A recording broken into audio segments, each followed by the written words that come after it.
Hi, everybody. My name is Hyun Bae. I use she, her pronouns, and I am an international student from South Korea. I am a senior studying psychology and strategic communications, and my Corps project is COVID-19's impact on East Asian international students' mental health. And this is my final presentation. So today's agenda is kind of defining the ideas first on what is COVID-19 and etc., why I wanted to do this project and a little bit about the project itself, and then the findings that I found from doing this project and some implications from the findings. So let's first define ideas. So COVID-19, CDC, the Center for Disease Control and Prevention, defined it as a new disease that is very caused by a novel coronavirus that hasn't been previously seen in human beings. Although it is new, not a lot of it has been learned about it yet, and scientists are constantly learning about it every day. And then although most people who have COVID-19 have mild symptoms, it can also cause severe illness and even death. Some groups, including older adults and people who have certain underlying medical conditions, are at increased risk of severe illness. And COVID-19, as everyone knows, it has impacted literally everyone in so many different ways, and that's why I wanted to focus on this. So East Asian international students, I identify them as students attending a higher education institution whose national origin and nationality are from one of the East Asian countries.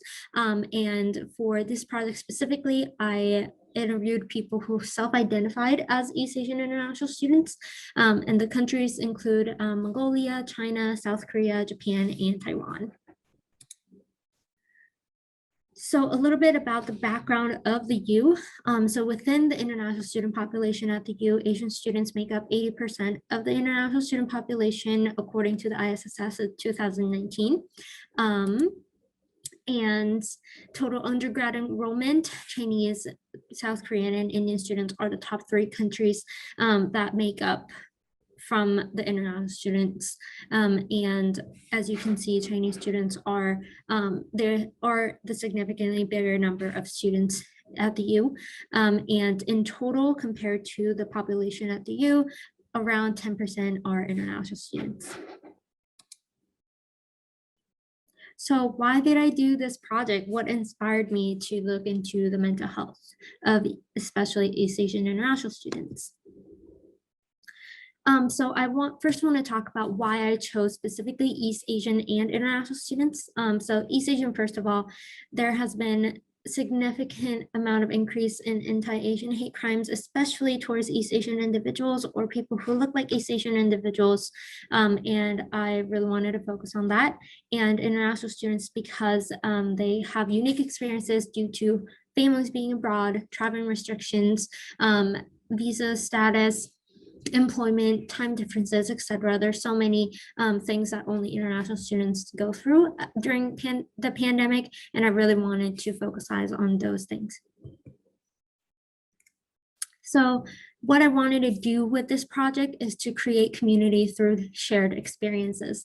As an East Asian international student myself, I struggled a lot during the pandemic, especially on top of that, having the Black Lives Matter movement and the murder of George Floyd, the ICE announcement back in July, the presidential election, and obviously the anti-Asian hate crimes, especially the Atlanta shooting.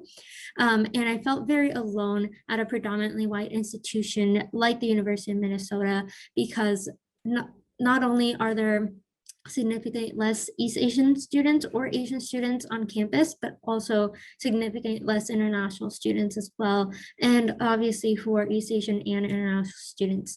And obviously, although I have a few support systems established, they were very dispersed. Like my family are back in Korea and my friends decided to go back. Some of them decided to move away and graduated, etc. So my support system was kind of dispersed. So that's why I wanted to really have this project for me to kind of create a community within the East Asian international students so we can share our struggles and empower each other and empathize with another to kind of build our relationship from that.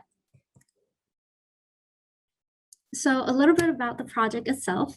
So I decided to do a qualitative interview over Zoom because of the pandemic. So 5 students were recruited via social media with IVP and the ISSS Instagram account, IVP newsletter, and personal connections of my own. And I also did a follow-up survey in mid-April through a Google form for those who actually were interviewed previously back in February.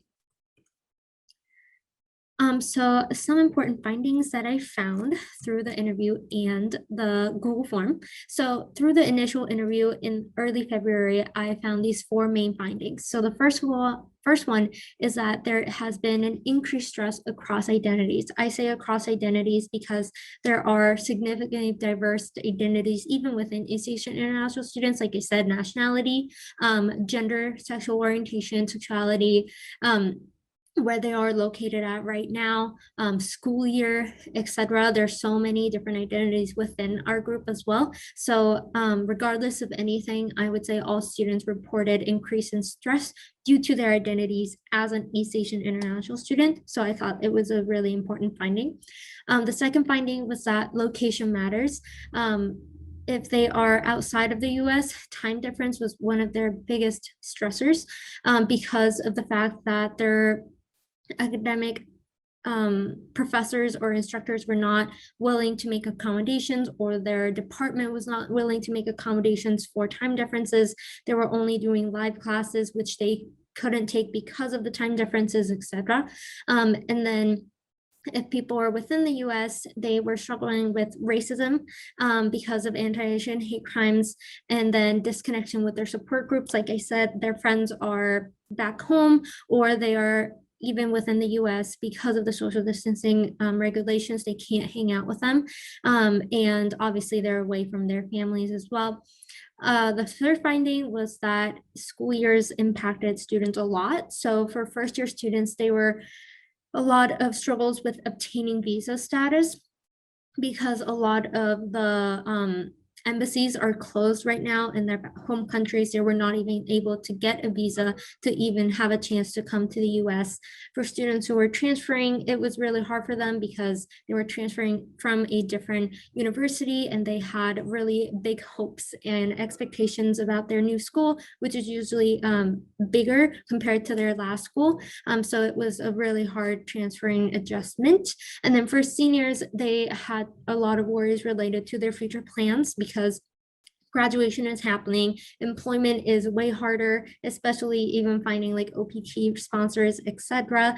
And a lot of the students also had to change their plans because, for example, they were planning to study abroad or they were planning to take a year off, but they couldn't, and they just had to go to school, or they were planning to not take a year off, but kind of were forced to because they didn't want to go through with the online schooling.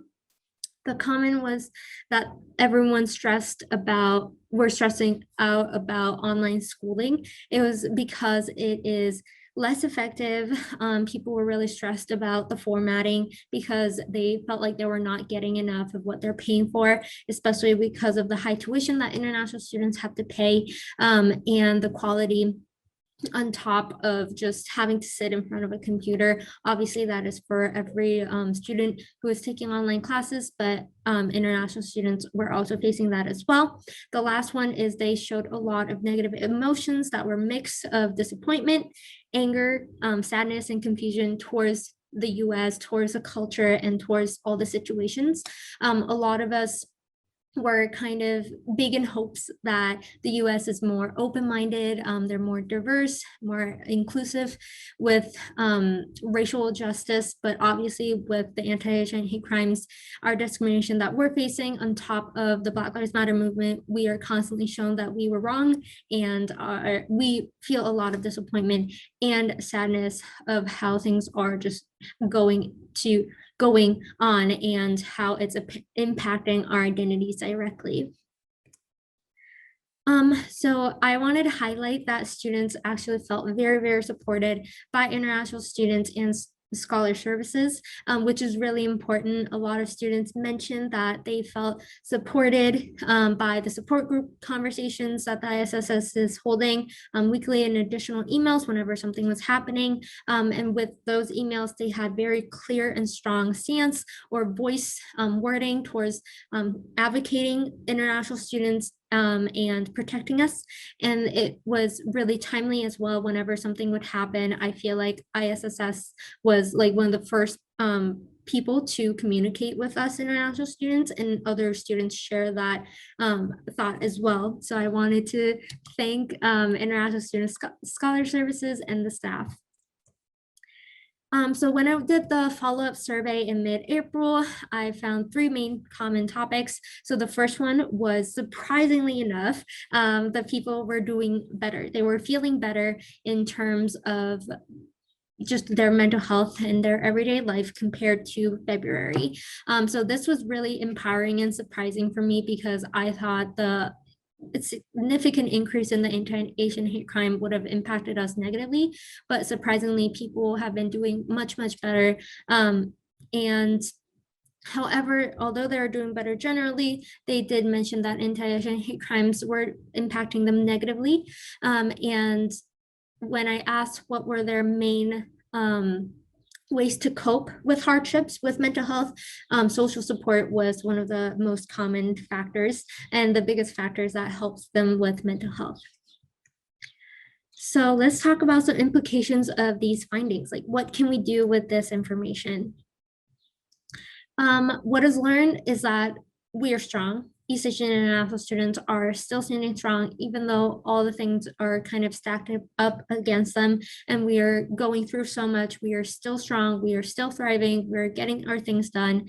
And I really was empowered and inspired when I was actually doing this research as well.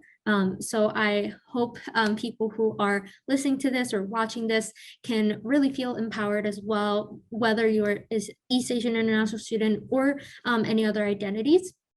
Another thing is we should continue what has worked. So like I said, keep doing the weekly communication emails. Timely communication is really important, and trying to communicate with us as much as possible and showing that clear support. It really means a lot. And I feel like I'm not worried that ISSS is going to change, but just making sure that we are keep doing that. 2 things I wanted to kind of suggest going forward is we should think about the people who are transitioning, whether they are first-year students that are at first ever coming to the U, or even second-year students who were not able to come to the U their first year, but they're coming in. Their experience is going to be totally different, and students who has graduated now and are transferring and transitioning into the work life and transitioning out of the U as a student. So kind of focusing on those different factors that might be impacting students differently would be really helpful. And that kind of goes into what my last point is, to kind of try to give more support. One of the questions that I got when I was doing this presentation live was how we can provide more support, because even if we do have those bigger group conversation, there is a lot of hesitancy within especially East Asian International students, because for us, cultural values are that we don't really share our emotions, especially negative ones, with people who are not super close with, or people who are not our family or like closest friends.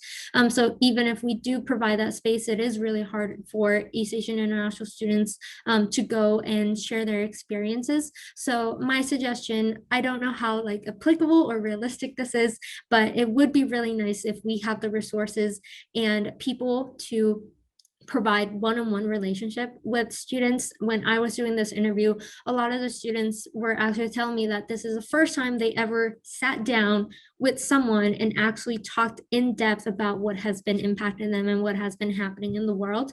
And obviously it's impacting everybody. So I feel like that one-on-one or very small group conversations would really help them feel more supported, and kind of help them process their emotions better, hopefully.